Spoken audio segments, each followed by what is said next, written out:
अब जो है हम लोग देखेंगे पतंग के सूत्र के विषय में। इसके पहले जो है प्लेलिस्ट में जा करके पार्ट 1 पार्ट 2 देख सकते हैं। ये बिहार बोर्ड कक्षा 8 लेसन 3.2 के अंतर्गत आएगा। ठीक है, तो अब हम लोग बात करेंगे पतंग के सूत्र।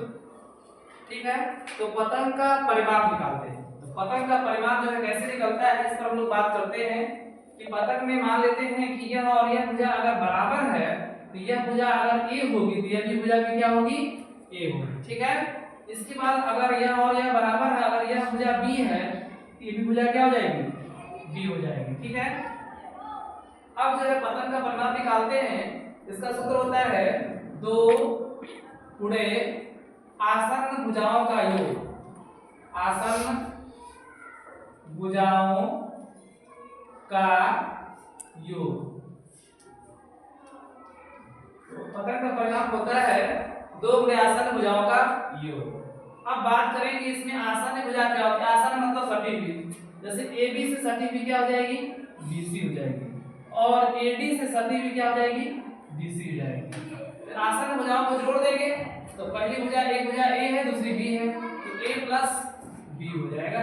इस प्रकार से पतंग का परिमाप बराबर 2 गुणे आसन्न भुजाओं का योग।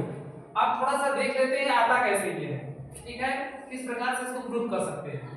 तो चूंकि हम लोग किसी भी चीज का परिमाप निकालेंगे तो ये मालूम होना चाहिए, चाहे पतंग हो चाहे कुछ भी हो, परिमाप निकालते समय ध्यान देते हैं कि अगर किसी भी प्रकार का चतुर्भुज है, ठीक है, या किसी भी प्रकार का बहुभुज है, चतुर्भुज की बात कर रहे हैं यहाँ पर, तो इसमें चतुर्भुज है तो इसमें चारों भुजाओं को सिर्फ जोड़ देंगे तो पहली भुजा इसकी क्या हो जाएगी, ये भुजा यहाँ से A है, दूसरी भुजा B है, तीसरी भुजा भी B है, ठीक है, और चौथी भुजा भी B है। तो सभी भुजाओं को क्या करेंगे, जोड़ देंगे। क्या करेंगे, जोड़ देंगे। तो लिखेंगे A plus A plus A, sorry A plus A हो जाएगा, यह भी A और यह भी A, ये हो जाएगा B प्लस B।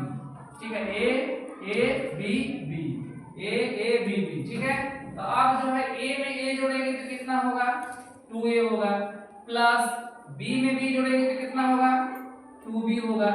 अब इन दोनों में से क्या कॉमन निकाल देंगे, 2। तो कॉमन निकालने का क्या होता है, भाग देना। इसमें से 2 कॉमन निकालेंगे तो क्या बचेगा, A प्लस B निकलेगा, क्योंकि 2 का भागा 2 में चल जाएगा, यहाँ से 2 कट जाएगा, यहाँ से 2 कट जाएगा, सिर्फ A प्लस B बचेगा। तो 2A प्लस B हो गया, यही है ना, 2A प्लस B। और इस A प्लस B को आसन्न भुजाओं का योग बोल सकते हैं, क्योंकि ये आसन्न भुजाएं सटी भुजाएं हैं, इसको क्या किया गया है, जोड़ा गया है। ठीक है, तो यहाँ से सूत्र प्राप्त भी कर सकते हैं। आगे चलते हैं, इसके बाद बात करते हैं पतंग का क्षेत्रफल। तो पतंग का क्षेत्रफल का सूत्र होता है 1/2 गुणे विकर्णों का गुणनफल। विकर्णों का गुणनफल। अब जो है बात करते हैं कि विकर्ण का गुणनफल, यानी पतंग का क्षेत्रफल बराबर हो जाएगा 1/2 विकर्णों का गुणनफल। अब देखेंगे कि इसके विकर्ण क्या है, तो यहाँ से यहाँ तक इसको विकर्ण इसका मान सकते हैं A। ठीक है, तो विकर्ण बल्कि ऐसे बना लेते हैं, ऐसे करके एक पतंग बना लिए, A B C और D। यहाँ से ऐसे खींचेंगे, ये विकर्ण हो गया इसका AC, इसको खींच दिए हो गया DB।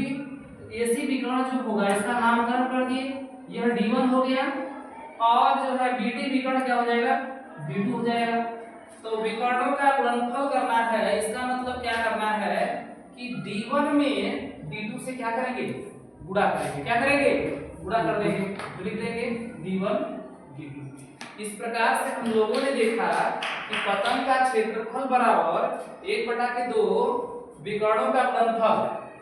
1/2 हो गया, तो विकर्ण क्या है, D1 और D2 है, तो गुणनफल का मतलब गुणा करेंगे D1 गुणे D2, यानी 1/2 D1 D2 हो जाएगा। That's clear, any problem, no problem. ठीक। अब जो है नेक्स्ट चलते हैं अगले वीडियो में।